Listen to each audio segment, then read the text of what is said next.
Shorthand transcription number 2.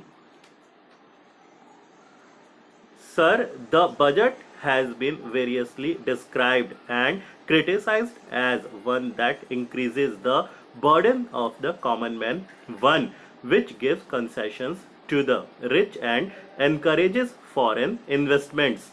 I agree, sir, that is all this and much more. But it certainly is not a highwayman's budget.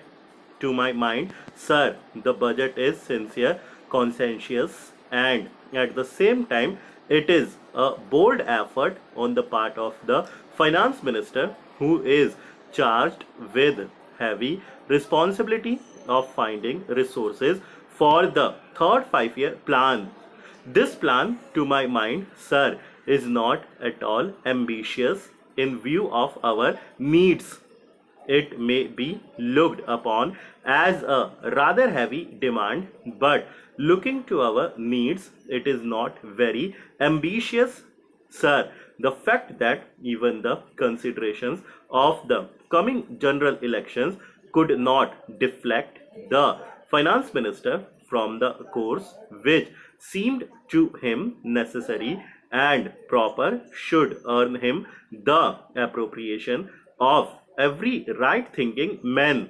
The common man's interest, as I said, is nearer to our hearts than perhaps some others can claim, or at least it is equally nearer to us, and yet there come times in a nation's history when it becomes necessary for the people to postpone the fruits of their labor and enterprise to secure the future.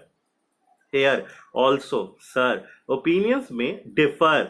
According to the Communist Party, such a time came during the last great war when they were exhausting people, the common people, to contribute their full might to the war efforts.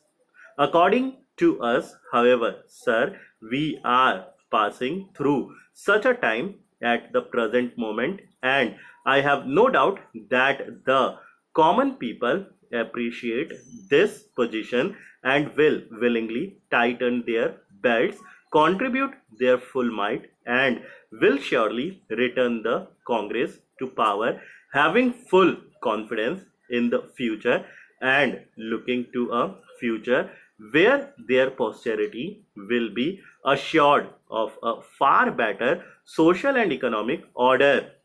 Who, sir, does not sympathize with the difficulties of the common man? As a matter of fact, most of us come from that class, and I am sure the finance minister would have liked to do away with some of the levies. None would have happier if he could have done without these now levies, but there are, sir, certain very imperative limitations. We are passing through a critical period.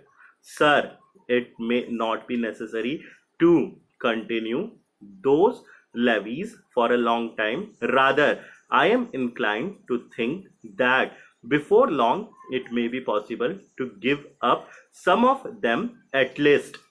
I have very valid reasons to think so. Our public undertakings are coming to their full, and some of our important irrigation and power projects have just been completed. Some others are nearing completion, and in due course, I think in the very near future, they must yield returns. This will go a long way to lighten the burden of the common man. We might, sir, also resort to some other ways. I suggest that we might take to public trading in some specific items of export and import. That would also certainly go a long way and help us. The private corporate sector has been steadily growing and has been developing capacity. It is sure to benefit from all these present concessions and develop greater capacity.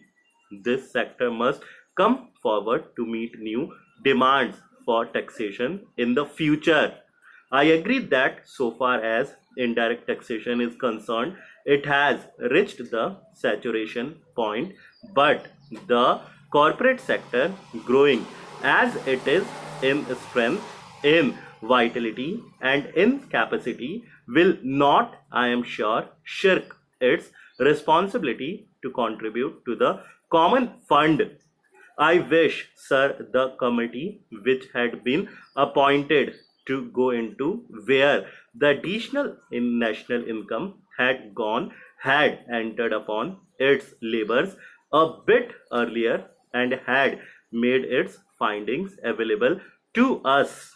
I do not want to state its findings, but I have a feeling that the committee, when it concludes its labors, will come to the conclusion that a major portion of this additional national income has gone into the pockets of a comparatively small number of men, a small number of individuals, and it is they who must in future contribute their share to the country's taxation needs, because the profits they have earned are not all due to their own efforts and enterprise only.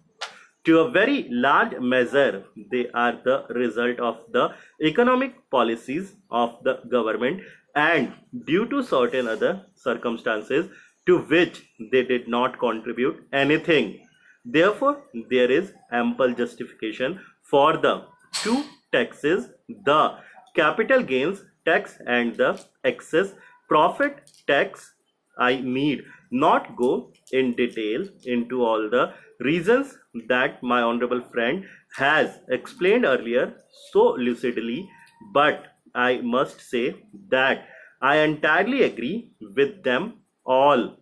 Having said this, I would like to say a few words about allocations which have been made to the various ministries in the budget. Stop.